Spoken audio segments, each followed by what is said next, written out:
There's a bunny on my hat? No. On my shoulder. No. Oh. Hello.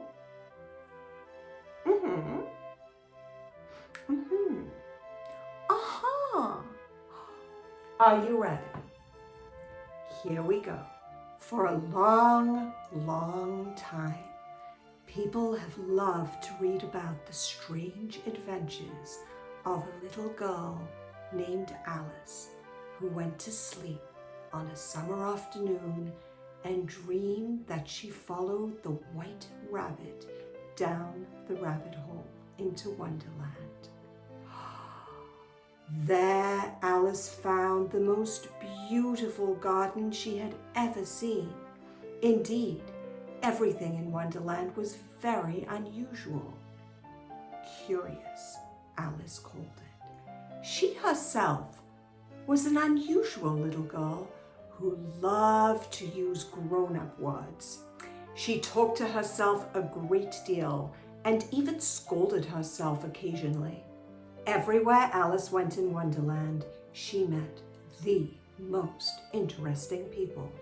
First, there was the absent-minded white rabbit who had a funny way of saying, "Oh, my ears and whiskers, oh, my dear paws." Then there was the queen, whose answer to everything was, "Off with their heads," and the cook, who threw dishes and saucepans at everybody for no reason at all. One thing Alice discovered as soon as she entered Wonderland was that if she ate or drank anything, she suddenly grew, either taller or shorter. Once she grew so tall that she could hardly see her foot way down below. And once she got so little that she thought she could crawl under a door. It was because of her growing bigger that the adventure in the White Rabbit's house came about. When the adventure began, Alice was so small that she could get into the rabbit's little house. It was a pretty little house with tiny furniture. Alice drank out of a bottle labeled "Drink Me." Instantly, she began to grow until her head touched the ceiling. She stooped over, then had to kneel on the floor. But she kept growing, and soon she had to lie down. Even then, there wasn't enough room for her. Finally, she put one arm out of the window and one foot out of the chimney. Whatever happens, Alice said to herself, I can do no more. What will become of me? Meanwhile, the White Rabbit had come home. He tried to open the door, but Alice's elbow was pressed hard against it, so he decided to get in through the window. But at that moment, Alice had put her hand out. There were shrieks and the crash of broken glass. Alice heard angry voices and little feet pattering, so she knew that there were several creatures down below. She heard the rabbit calling orders to Pat and Bill. For this, she could get some idea of what was going on. The White Rabbit was determined to get Alice out of his house. He and Pat the gardener and Bill the lizard tied 2 ladders together. Bill climbed up on the roof and went down the chimney. Alice's foot sent him flying through the air. After a minute or two, she heard the White Rabbit say, "A barrowful will do to begin with." A barrowful of what? Thought Alice. But she had not long to doubt, for the next moment, handfuls of tiny little white pebbles came rattling in at the window. Alice was being completely showered by them. Alice noted, with some surprise, that the pebbles were all turning into little cakes. If I eat one of these cakes, she thought, it's sure to make some change in my size, and as it can't possibly make me larger, it must make me smaller. So she swallowed one of the cakes and was delighted to find that she began shrinking directly. As soon as she was small enough to get through the door, she ran out of the house and clear away. Alice had not gone far before she came to a little house. Suddenly, a footman in livery, who looked exactly like a fish, came running out of the woods and knocked on the door. The door opened, and a frog footman came out. The fish footman presented a huge letter saying solemnly, "For the Duchess, an invitation from the Queen to play croquet." Then they bowed so low, their curls got entangled. All this time, there was a fearful noise of howling and sneezing and crashing china coming from the house. No sooner had the fish footman gone off than the door opened and a plate skimmed past the frog footman's nose. Alice went into the house. Inside was a large kitchen. The Duchess sat in the corner holding a baby. The cook was stirring a pot of soup, which Alice was sure had way too much pepper in it. Suddenly, there was too much pepper in the air, for everybody was sneezing, and as for the baby, it was sneezing and howling alternatively without a moment's pause. Achoo! Excuse me.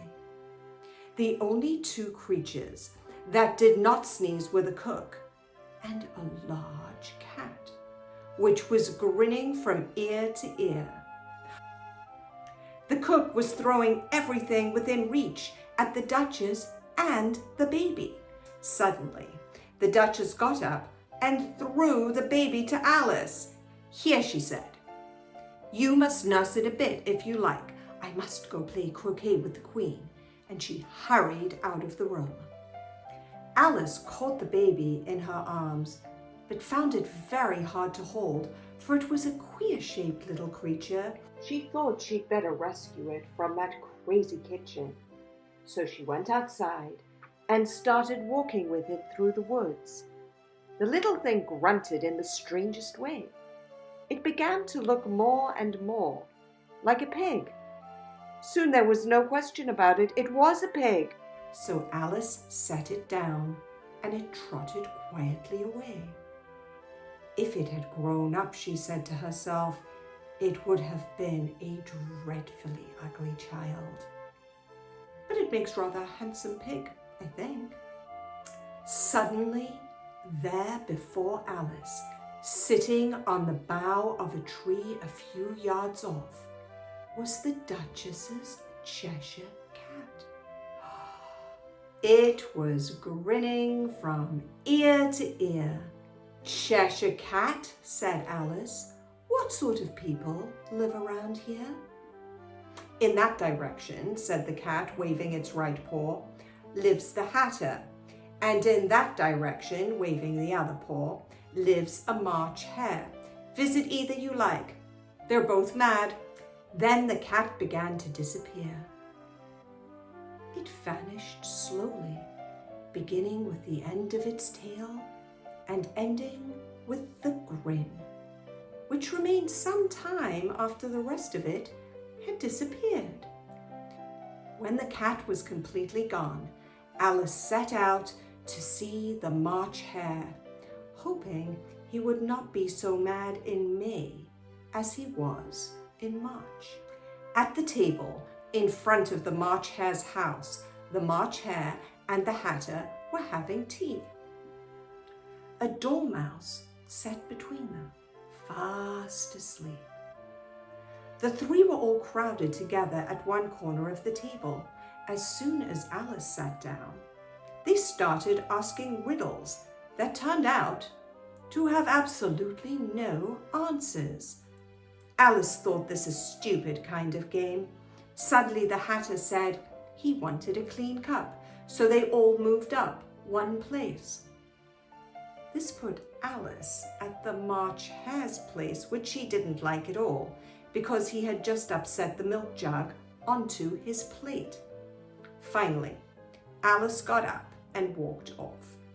She looked back once or twice, and the last she saw of them, they were trying to put the dormouse into the teapot. Have you ever heard of such a thing? As Alice picked her way through the wood, she noticed that one of the trees had a door leading right into it. That's very curious, she thought, but everything's curious today, and in she went. Soon she found herself in a beautiful garden. A large rose tree stood near the entrance. The roses were white, but 3 gardeners were busily painting them red. "Would you tell me, please," asked Alice, "why you are painting these roses red?" One of the gardeners replied in a low voice, "Why, this ought to have been a red rose tree, but we put in white by mistake. If the Queen were to find out, we should all have our heads cut off." Just then, the Queen arrived, leading a whole procession. Instantly, the 3 gardeners threw themselves flat on their faces. "Turn them over," shouted the Queen, pointing at them. Since the Queen of Hearts and the procession were really only a pack of cards, and their backs were all the same, she could not tell whether they were gardeners or soldiers or 3 of her very own children. "Get up," said the Queen in a shrill, loud voice. They did, and started at once, bowing to everyone and trying desperately to explain. "Leave off that," screamed the Queen. "You're making me giddy." Then she saw how they had been painting the rose bush. "Off with their heads," shouted the Queen, and the procession moved on. Alice stayed behind to rescue the gardeners.